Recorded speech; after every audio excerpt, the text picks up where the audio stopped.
प्रेम दादा। देखिए हमने तो आपको महाराष्ट्र के विकास की बात बताई, ऐसे उत्तर प्रदेश के विकास की बात बता सकता हूँ। समाजवादी पार्टी के श्रीमान अखिलेश यादव के कार्यकाल में सिर्फ एक जाति के लोग पीसीएस की परीक्षा पास करते थे, यादव जाति के। सारे थानों पर सिर्फ एक जाति के लोग ही वो अपॉइंट होते थे। सिर्फ एक ही मजहब के लोग जो है उनको अपने धर्म मनाने का, अपने त्योहार मनाने का उनको जो है अधिकार था। मुहर्रम का अगर त्योहार आ जाए तो देवी के विसर्जन के जुलूस जो है रोक दिए जाते थे। इनकी स्थिति ये थी कि मुजफ्फरनगर में दंगे हुए, मजहब विशेष के लोगों को जो है रात दिन सुप्रीम कोर्ट ने फटकारा, और मजहब विशेष के लोग कैसे बलात्कार की घटनाओं में शामिल होते थे, अपहरण की घटनाओं में शामिल होते थे, इसकी लंबी फहरिस्त है। तो ये सब भली भांति लोग जानते हैं।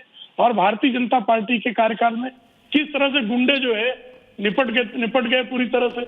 अब अतीक अंसारी जो है आके नोएडा के सीईओ के घर में जबरदस्ती जो है आधे टेंडर नहीं पास करवा के ले जा सकते, ये स्थिति नहीं है। तो इनको परेशानी है, हम हटेंगे तो ये उत्तर प्रदेश को लूटेंगे। इनका सपना ये पूरा होने वाला नहीं है। उत्तर प्रदेश को लूटने का अवसर अब समाजवादी पार्टी के गुंडों को अजीज मियां मिलने वाला नहीं है। दूसरी बात, आपके चैनल पर एक आदमी मुझे कमीना, नंगा, पता नहीं क्या क्या गालियां दिया। मैं उसको सुअर, कुत्ता, गधा इस तरह की भाषा का प्रयोग नहीं करना चाहता। प्लीज नहीं, उनकी हरकतें जो है इसी तरह की है, लेकिन मैं गालियां देना मेरा संस्कार नहीं है। गालियां देना उन्होंने अपना संस्कार दिखाया कि किस पता नहीं कैसी उनकी पैदाइश, परवरिश है। Please don't be personal, thank you. परवरिश में उनके दोष होगा, एवरीवन ऑन इस तरह की गालियां बकते हैं वो। मैंने जो है उनसे सिर्फ इतना पूछा कि इंडिया गेट पर किस भाई फ्रीडम फाइटर का नाम है, किसी फ्रीडम फाइटर का नाम इंडिया गेट पे नहीं लिखा है। वो झूठ बोले और उनके झूठ को मैं चुनौती दूं तो वो गालियां देंगे, मैं उनको खींच कर इतना कूटूंगा कि उनकी तबीयत ठीक हो जाएगी। नहीं प्लीज कर लिया ना, आप किसी की तबीयत ठीक मत कीजिए, तबीयत ठीक है, आप जनता को जवाब। थैंक यू, ओके, लेकिन मेरा संस्कार नहीं है। ओके प्रेम दादा, थैंक यू।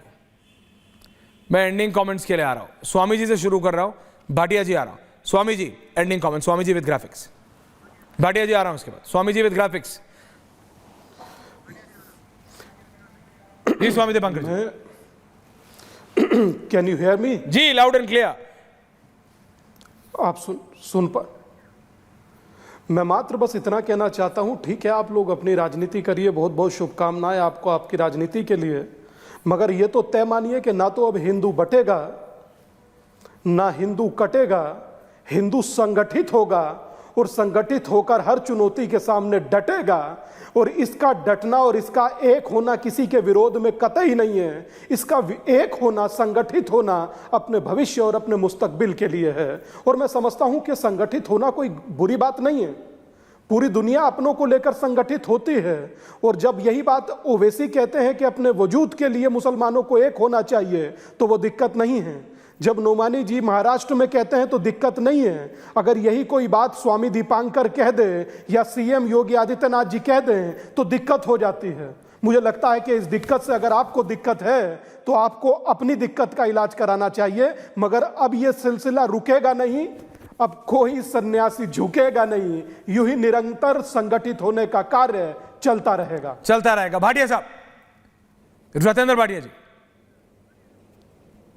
अजीज भाई आ रहा हूं, रशीदी जी आ रहा हूं, लेकिन अब शब्द नहीं। पार्टी के बैठे हुए प्रवक्ता से पूछना चाहता हूं जी, एक सवाल। प्रवक्ता जो समाजवादी पार्टी के, जी पूछिए अजीज खान साहब बैठे। पूछना चाहता हूं, मुझे इतना बता दीजिए कि आपकी सरकार में आतीक अहमद और न जाने कितने कितने और बड़े बड़े माफिया, सारे मुसलमान, एक एक आदमी के पीछे 50-50 राइफल, आगे पीछे आप लोगों ने उनको सिक्योरिटी दे रखी है, और उसके बाद वो सीधा मुलायम सिंह जी के घर में घुसते थे, टेंडर लेते थे, बात करते थे। ऐसा क्यों था कि एक एक आदमी के ऊपर 70 कत्ल के मुकदमे चल रहे थे और वो सड़कों पे 50 राइफल लेके घूम रहा था? ऐसा आपकी सरकार में क्यों था? और आज योगी की, आदित्यनाथ की सरकार में ऐसा एक भी आदमी नहीं है। इस बात का अगर जवाब आपके पास हो तो बताइएगा। खान साहब जी, ऐश्वर्या जी, शायद रविंदर जी को जानकारी कम है, इनको शायद ये नहीं पता है कि आज जिस तरह क्राइम हो रहा है, सरेआम जिस तरह पुलिस कस्टडी में लोग मारे जा रहे हैं, चाहे वो मोहित पांडे हो, चाहे वो अमन गौतम हो, किस तरह मारे जा रहे हैं, किस तरह विवेक तिवारी को किस तरह यहाँ 10-90 चौराहे पे पुलिस ने किस तरह मारा। शायद मुझे नहीं लग रहा है कि ये चीज आप शायद जानकारी आपको नहीं होगी। और रही बात माफियाओं की, तो आज माफिया कम नहीं है, माफिया बहुत है, पहले से ज्यादा है। शर्त यह है कि उसको आपकी मीडिया दिखा नहीं रही है, वरना सच्चाई एक लंबी फहरिस्त है। दूसरी बात, एक बड़ा अहम बात आपको बताना चाहूंगा। अभी आप कह रहे थे कि हिंदू बटेगा कटेगा, एक बात सुन लीजिए, हमारे इस मुल्क में हिंदू कभी भी उसकी ऐसी सोच नहीं रही, क्योंकि हिंदू और सनातन ये हमेशा दया का प्रतीक रहा। एक बात आप समझिए। दूसरी बात, जातीय जनगणना, क्या आप एससी, ओबीसी और एसटी समाज का उसको हक नहीं देना चाहते? क्या आप नहीं देना चाहते? क्योंकि तमाम उसके आरक्षण को आपने प्रेम जी आ रहा हूं, तमाम अभी आपको मैं बताऊं, 15 दिसंबर 2022 को, सुन लीजिए सर, बोलिए, बड़ी इंपॉर्टेंट बात है, सुन लीजिए सर, 15 दिसंबर 2022 को सर राज्यसभा में एक सवाल पूछा गया, उसके जवाब में बताया गया कि ग्रुप ए में ओबीसी के 61%, एससी के 48% और एसटी के 3% पद अभी भी खाली है जो नहीं भरे गए। दूसरी बात, ग्रुप बी में ओबीसी के 74%, एससी के 60% और एसटी के 60% अगेन पद नहीं भरे गए।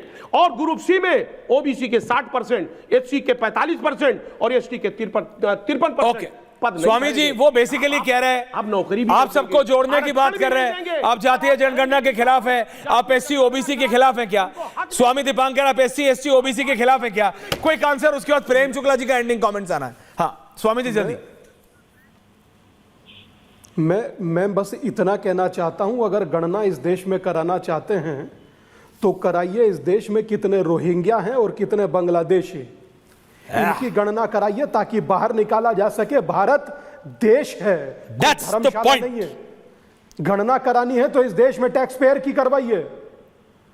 और अगर जो गणना ही करानी है रशीदी जी, तो मुझे लगता है कि लेकिन अब शब्द मत बोलिएगा, कराइए, मगर नहीं तो हमारी आखिरी डिबेट होगी, मत कराइए, वो मैं चाहता नहीं।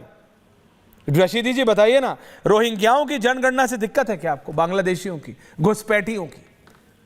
रशीदी जी 30 सेकेंड्स। बिल्कुल मुझे रोहिंग्याओं से, बांग्लादेशियों की जनगणना से कोई दिक्कत नहीं है।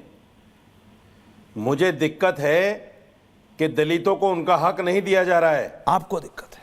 एससी एसटी को उनका हक नहीं दिया जा रहा है। अमेजिंग हो गया, दिक्कत है।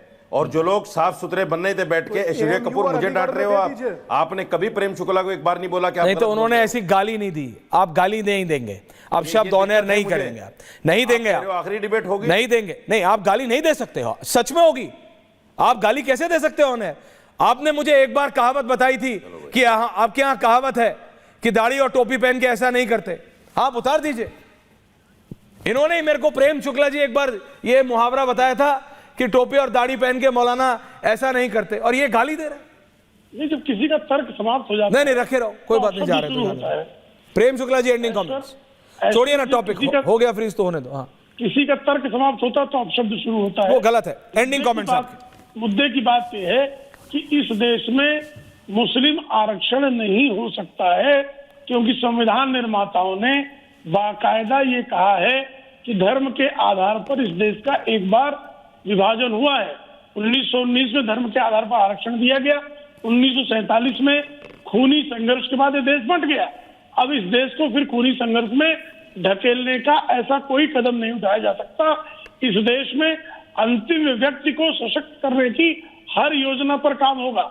मुसलमानों को भी, जो आर्थिक रूप से पिछड़े हैं, उनके आरक्षण में उनको भी लाभ मिल रहा है, ओबीसी के आरक्षण में मुसलमानों को भी लाभ मिल रहा है।